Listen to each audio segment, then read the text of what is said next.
Dottor Fabio Streliotto, buongiorno. Buongiorno, grazie Buongiorno. per la disponibilità e soprattutto per aver accettato l'invito di Veneto Welfare. Vorremmo un po' riflettere assieme su come cambierà il welfare territoriale, ma soprattutto come il futuro degli enti locali diventerà strategico in questo welfare. Siamo alla prova di un'emergenza sanitaria che si sta trasformando di fatto in emergenza occupazionale ed economica. Lei cosa pensa succederà e come si affronteremo, come si verificherà il tutto? Dal mio punto di vista succederà questo, che le regioni e i comuni avranno un ruolo sempre più determinante sul welfare, ma che è giusto che sia anche questo, perché questo tipo appunto di approccio aiuta a avere una visione che sta attento a tutti i protagonisti della società, mentre su un welfare che ha diciamo una struttura privatistica il problema è che ovviamente è pensato per dei target specifici, per dei target ad esempio a pagamento. Facciamo l'esempio del welfare aziendale. Il welfare aziendale è pensato per le aziende che vanno bene, okay, che sono in un momento di crescita, ed è pensato per i lavoratori che sono in queste aziende, mentre tutti i lavoratori che eventualmente hanno lavori atipici piuttosto che non hanno lavoro vengono esclusi da questo welfare. Quindi, e tra l'altro è un tipologia di welfare che non è monitorato perché non c'è un registro di quelli che sono i piani di welfare aziendale che le aziende attivano. Allora il ruolo delle organizzazioni, appunto, le amministrazioni locali e delle regioni diventano sempre più strategici.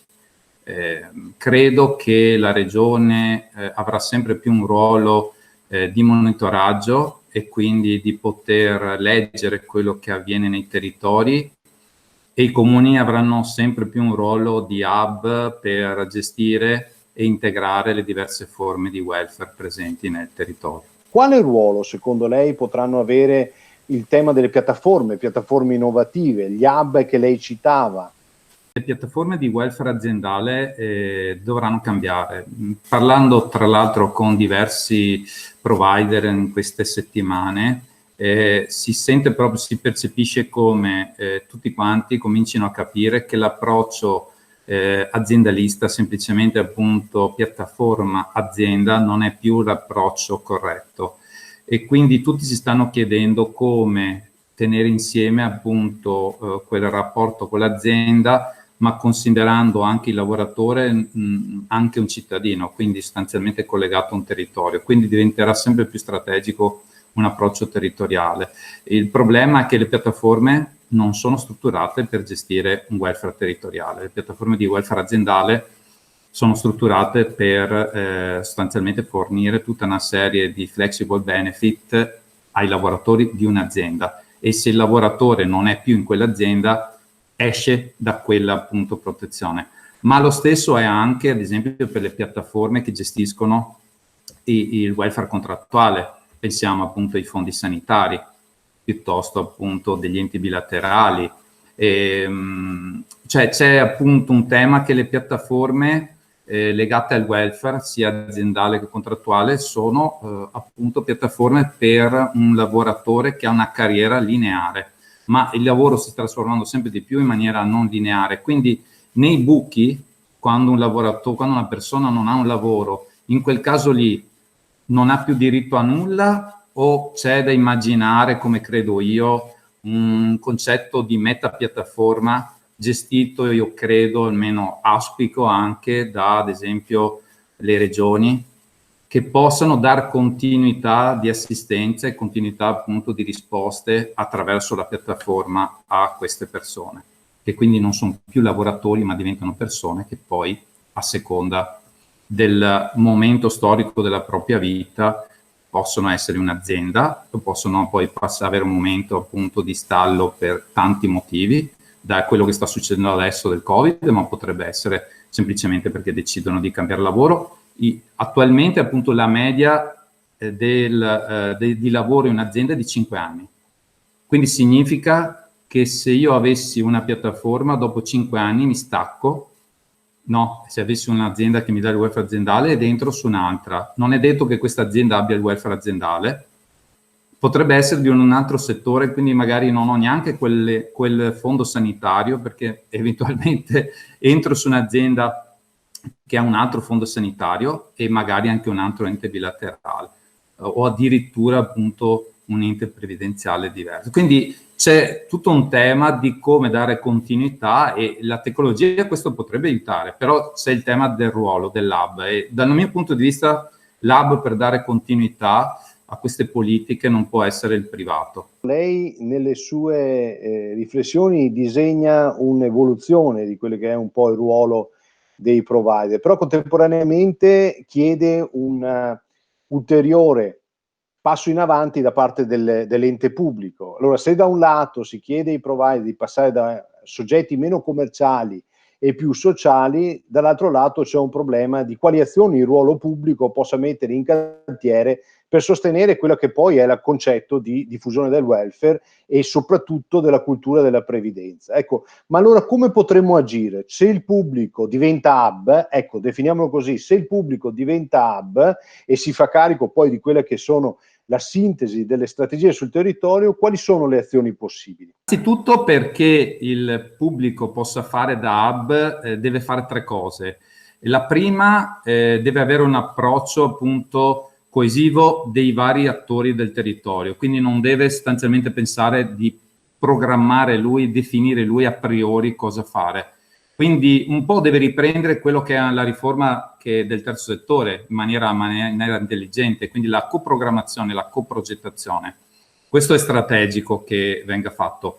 Il secondo è che si debba diciamo, dotare di strumentazioni tecnologiche, cioè la piattaforma deve avere una strumentazione che aggreghi tutti gli altri strumenti del privato, senza andare ovviamente a toccare quello che è il business o quello che è l'attività che ogni poi soggetto pubblico del privato sociale fanno nel territorio, ma appunto gli serve uno strumento per andare a leggere e a monitorare tutto quello che succede nel territorio, perché altrimenti non riesce a fare una programmazione politica, a fare scelte appunto politiche.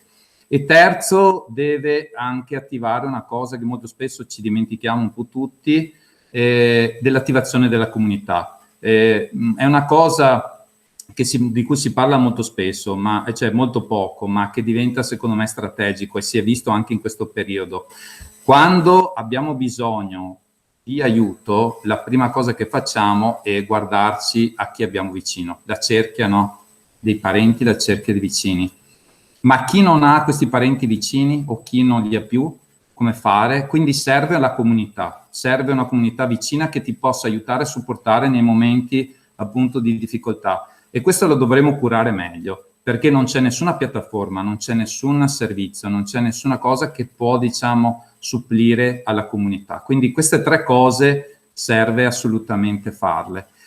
Poi ovviamente queste tre cose vanno declinate. La prima, appunto, come anticipavo, serve andare a coprogrammare assieme, non quindi fare politiche decise dall'alto, ma politiche concordate appunto con diversi attori. Quindi già così si costruisce una rete nei territori, o più reti nei territori, che poi vanno a agire appunto a supporto, integrando i diversi welfare.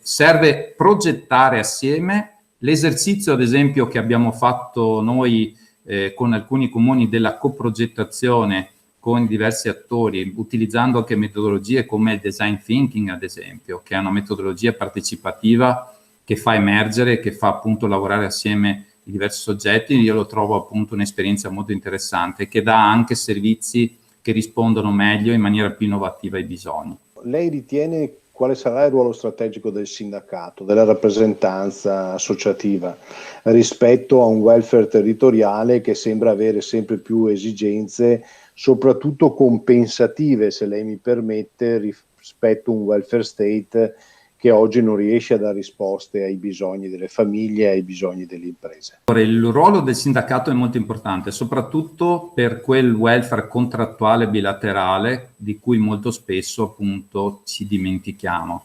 Io faccio l'esempio per collegarmi anche alla domanda precedente di quello che è il ruolo, ad esempio, di un comune o di un assistente sociale. Molto spesso le amministrazioni comunali non conoscono come funzionano i fondi sanitari, non conoscono gli enti bilaterali, non conoscono appunto i fondi interprofessionali, non conoscono tutto quello che è i fondi previdenziali, ed questo è, tra virgolette, una perdita di risorse, cioè l'ente pubblico su questo perde tutta una serie di opportunità per integrare l'offerta.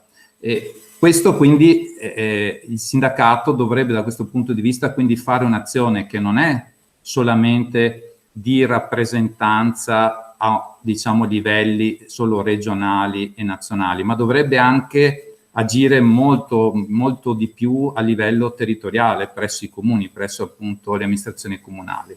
Dal mio punto di vista questo è il ruolo che dovrebbe avere il sindacato, e dall'altra parte appunto nel costruire queste politiche di welfare contrattuale dovrebbe partire da una lettura dei bisogni territoriali. Credo che rispetto anche al welfare contrattuale ci servirà sempre di più distinguere le azioni da fare su un territorio piuttosto che in un altro, perché non possiamo negare che appunto i territori sono diversi e le esigenze delle persone cambiano a seconda dei territori e a seconda ovviamente delle esigenze che magari emergono in determinati contesti. Ritracciando quindi un nuovo ruolo della bilateralità. Assolutamente sì, un ruolo sempre più centrale. Io dico sempre di welfare pubblico dovrebbe essere rivolto appunto a tutti, soprattutto le categorie più fragili. Il welfare aziendale è uno strumento per alcune tipologie di aziende e quindi di conseguenza per alcuni gruppi di lavoratori.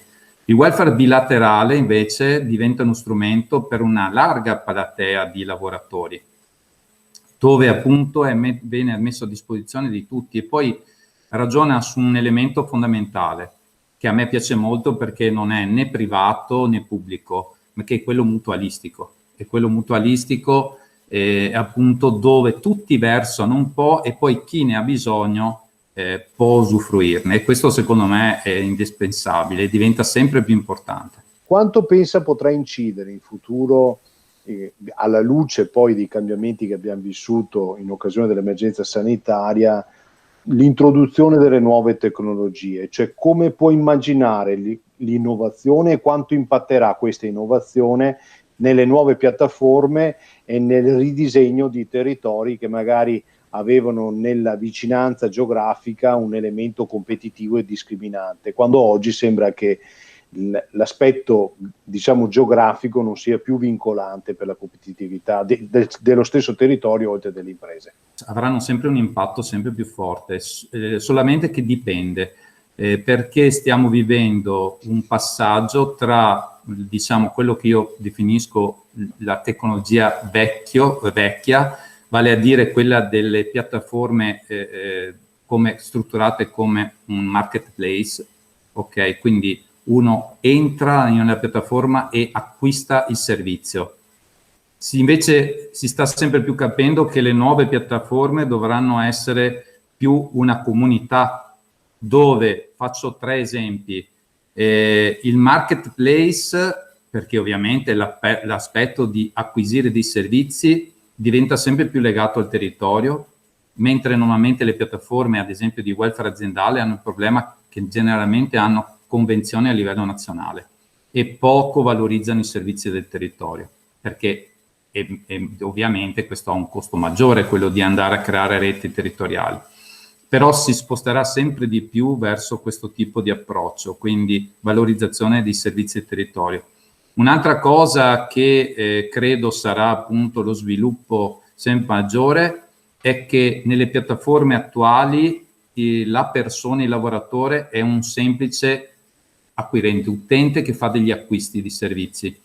Invece, come dicevo prima, l'utente, quindi il cittadino lavoratore, diventerà sempre di più un protagonista e quindi potrà, ad esempio, aiutare un proprio collega, potrà, ad esempio, destinare potrà destinare il valore, ad esempio, del welfare. Attualmente non è possibile, però io credo che si andrà verso questo, destinare il valore del welfare a un proprio collega in difficoltà, un po' nella logica che viene molto spesso, a volte appunto viene messa in pratica, quello di destinare le ore, ad esempio, delle ferie a dei lavoratori che hanno situazioni familiari critiche. E perché appunto no destinare anche i valori economici che magari di cui un lavoratore non si sente di avere particolarmente bisogno, e poterli destinare a magari un suo collega che può appunto averne di più. Poi ci sarà un'altra cosa, che è quella del tempo. Cioè le piattaforme diventeranno sempre di più anche una banca ore, una barca del tempo, scusate, non una banca ore, una banca del tempo, perché io potrò dedicare del mio tempo per aiutare un mio collega, oppure potrò dedicare del tempo per, ad esempio, fare del volontariato nel mio territorio. E quindi le piattaforme non saranno più, come dicevo all'inizio, un semplice marketplace, ma saranno un facilitatore di esperienze, di azioni che li coinvolgono in maniera attiva e non in maniera passiva come sono adesso. Con le sue strutture nel territorio, quali sono i progetti principali che state portando avanti, sui quali state puntando, immagino frutto anche del cambiamento che stiamo vivendo? Noi in questi anni abbiamo fatto dei test, abbiamo fatto dei prototipi, perché siamo partiti appunto dal concetto che serviva a lavorare su tecnologia e lavorare poi su degli hub territoriali che connettessero i diversi welfare e connettessero le persone in servizi. E abbiamo fatto 3 grosse sperimentazioni, una in Lombardia, su Lecco, dove l'hub è un'organizzazione del terzo settore. Una invece qui sul Veneto, dove l'hub è stato un ente bilaterale, e in Sardegna, anche per capire come questi approcci possono variare da regione a regione, a Oristano, dove l'hub è stata l'ordine dei consulenti del lavoro. Abbiamo voluto provare questo. Adesso partiamo con un progetto in provincia di Padova, in particolare col comune di Padova, dove l'hub è il comune di Padova, quindi dove il soggetto è un ente pubblico. Questo, dal mio punto di vista, sarà la quadratura del cerchio, nel senso che riusciremo a capire, rispetto a queste esperienze, quali sono i pro e i contro rispetto alla diversità del lab, rispetto appunto anche alla diversità territoriale, rispetto anche alla conformazione delle partnership, perché anche quello fa la differenza, e poi anche abbiamo sperimentato anche in piattaforme diverse. Ad esempio a Oristano, è il primo caso in Italia su questo, su un progetto territoriale non c'è una piattaforma, un provider di welfare aziendale, ma abbiamo aperto a 3 provider, forse 4. Cosa abbiamo chiesto a questi provider? Abbiamo chiesto 3 cose. Primo, che i servizi delle piattaforme devono essere i servizi del territorio. Secondo, che devono appunto collaborare assieme, quindi non devono vedersi come competitor, pur ovviamente nella competizione che, viva Dio, è normale, perché sono aziende che devono lavorare sul business, però appunto abbiamo detto che sono partner all'interno di questa situazione. E terzo, che devono condividere del valore. Vale a dire, abbiamo chiesto che una percentuale di quello che è il fatturato che faranno nel territorio di Oristano venga riconosciuto, rigirato per il progetto sociale del territorio. Ecco, noi crediamo che questo sarà appunto l'approccio che ci guiderà, perché crediamo appunto che servano una molteplicità di strumenti, serva un coordinamento appunto alla base del territorio per valorizzare i servizi, e serva una politica di gestione che, come ripeto, crediamo, da adesso almeno delle esperienze che abbiamo fatto noi, si debba essere a carico dell'ente pubblico. Grazie, dottor Seliotto, grazie per la disponibilità. Grazie a lei, grazie a tutti coloro che ci ascoltano.